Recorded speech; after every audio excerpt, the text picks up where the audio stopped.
मैंने पढ़ी है दीवारों पर लिखी हुई इबारतें, पर मुमकिन नहीं है मेरा इतिहास बन जाना।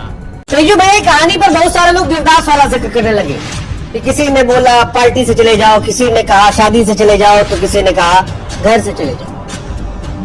तेजू भैया कहानी फिल्मी है, लेकिन उनका गुनाह बस इतना था कि तेज प्रताप यादव ने मोहब्बत को मंच पर लाने की कोशिश की, पर परिवार बोला कि बाबू ये सियासत है, डीडीएलजे नहीं चल रहा है, यहाँ मोहब्बत की सजा होगी अगर इस तरह से मोहब्बत हो। अब सवाल यह है कि तेज प्रताप यादव बागी है या मोहब्बत के हीरो। देखो, तेज प्रताप यादव को अगर आप जानते हो तो एक बात आप मानते होंगे कि तेजू भैया थोड़ा अलग स्टाइल के आदमी है, हमेशा से उनका अंदाज अलग रहा है।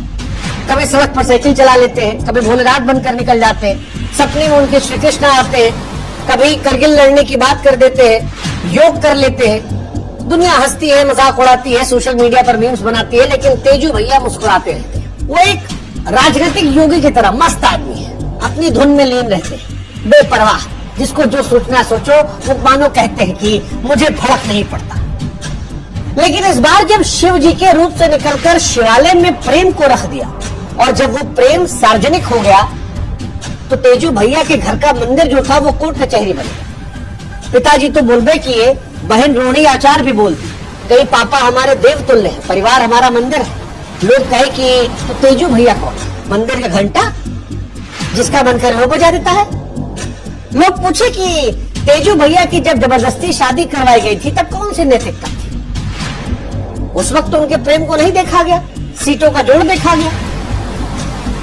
आपको याद होगा तेजू भैया का ब्याह हुआ, पारिवारिक गठजोड़, दो अलग अलग बड़े बिहार के रसूखदार लोग एक साथ आए थे। तेजू भैया भी हालांकि शादी में मुस्कुरा रहे थे। बाद में साइकिल वाली फोटो आई थी, साइकिल पे भौजी बैठाए थे और कुछ लोग पीछे बैकग्राउंड में गाना लगा दिए थे, आज से तेरी गलियां मेरी गलियां हो गई, सारा चला था। लेकिन वो कहानी बहुत दिन चल नहीं पाई थी और फिर आपस में वाद विवाद, एक दूसरे पर आरोप प्रत्यारोप, रोना धोना, एक दूसरे पर हर तरह के आरोप लगाना और तेजू भैया कहना कि हम नहीं रह पाएंगे, दुनिया की है हम अलग दुनिया। हालांकि जाते थे भाभी बहुत आरोप लगा गई थी कि बहुत मारा पिटाई हुआ, बाल पकड़ के नोचा उचा गया, खूब रोई थी, तब भी बड़ी चर्चा चली थी। मामला कोर्ट कचहरी में चल रहा है। अब तेजू भैया का डिवोर्स अभी तक हुआ नहीं है, इसीलिए सारा बवाल शुरू हो गया कि ये अनुष्का यादव कौन है। अनुष्का यादव कोई सियासी खानदान की बिटिया नहीं है, न किसी फिल्म स्टार की लड़की है, वो एक साधारण सी लड़की है जिन्हें तेज प्रताप यादव ने 12 साल पहले उस पोस्ट के हिसाब से दिल में जगह दी थी। शायद ये वो दौर रहा होगा जब तेजू भैया साइकिल चलाते होंगे, सपने देखते भोलेनाथ की भक्ति में डूबे होंगे और अनुष्का की मोहब्बत में खोए।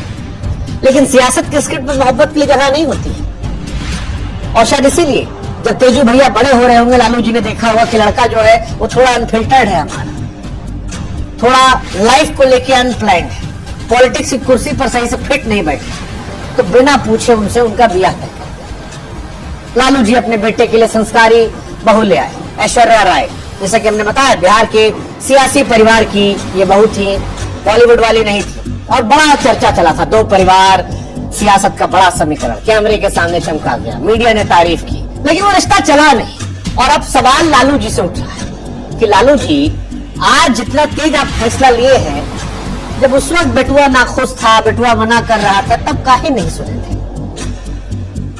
मतलब सुन लेते तो शायद ये सब नहीं होता। ये बहुत सारे लोग सोशल मीडिया पे लिख रहे हैं, अगर आप जाएंगे देखेंगे। क्या वो गलती थी कि मोहब्बत को राजनीतिक गणित में फिट नहीं बैठा तो मामला गड़बड़ा गया, शादी टूटी और साथ में टूट गए 3 लोग। तेजू भैया जो कभी उस रिश्ते को दिल से अपना नहीं पाए, जो मोहब्बत करना चाह रहे थे लेकिन अब पॉलिटिक्स में अनफिट हो गए हैं। ऐश्वर्या राय जिनके साथ सबसे ज्यादा गलत हुआ, एक राजनीतिक मोहरे के तौर पर आई और फिर बिखर गई। और तीसरी वो लड़की अनुष्का यादव जो सालों से किसी के इंतजार में खड़ी रही। 2024 की फोटो भी वायरल हो रही है, मांग में सिंदूर लगाई है। आज जब रिश्ता सामने आया तो दुनिया उसको कह रही है कि ये संस्कार विरोधी लड़की है, इसी लड़की ने सब किया है।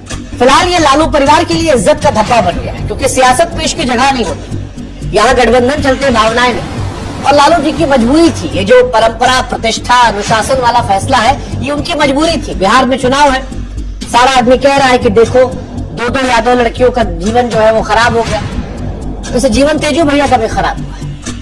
तेजू भैया से जब हम मिले थे तो वो बार बार कहते हैं हम सीधे आदमी। अब उनका डिवोर्स हो ही नहीं रहा है, उसमें भी कहानी चल रही कि बड़ा मोटा पैसा मांगा जा रहा है एलुमिनी के तौर पर, वो इनका परिवार देने को तैयार नहीं है। तेजू भैया जीवन में आगे बढ़ना चाहे तो शादी हो नहीं सकती। फिर खबर आई थी बीच में कुछ बिहार के कुछ पोर्टल वोटल डाले थे कि मार्च के महीने में गुपचुप तरीके से हुई थी, अब वही फोटो शायद सामने आ गई है।